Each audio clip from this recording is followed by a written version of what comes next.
tinde utegi kapok gidhi e skul abuka kik dok e skul gi nyithindo bi koseliere e skul maber mondo gi med somo ka koro japuonj onge tich mar abuka e skul. Mar ariyo, naneno ka ng'anyo moko ne timore e ndara ka, polis ne tiyo gi tear gas to joma nego gi tear gas ne wacho ni tear gas mugo magi pok ochiek maber, diuru med gini.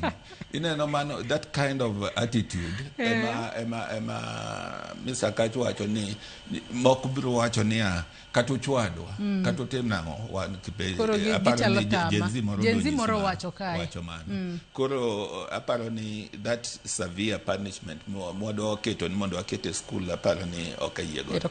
Mogik mondo discipline obedi, adwa yie gi ada ni wan gi 3 levels of participants.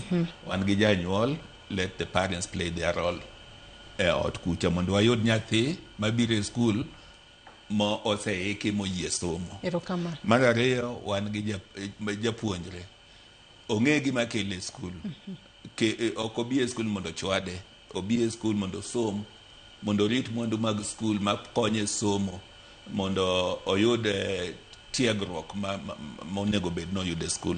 Mar adek, japuonj kik idhi e skul ni dhi chwado nyathi, rit nyathi ma is disciplined from home mondo bi e skul mondo ipuonje, mondo imiye marifa manopuonji mondo ichiw. Ka wabedo kamano e skul to discipline biro bedo maber.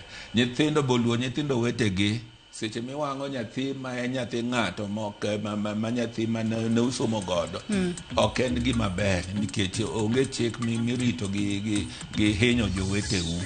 Mano ok gima wanyalo yie, kata bed ni ne en nyathina ok anyal yie ni mondo hiny nyathi ng'ato e skul kama gisomo. Erokamano ahinya Mwalimu Ezben Otieno, jalup jagoro mano mar NAT. Erokamano ahinya Mwalimu Ada Owuor, japuonj maduong' mano Harriet Education Center, kaachiel kod Inchal Sakat,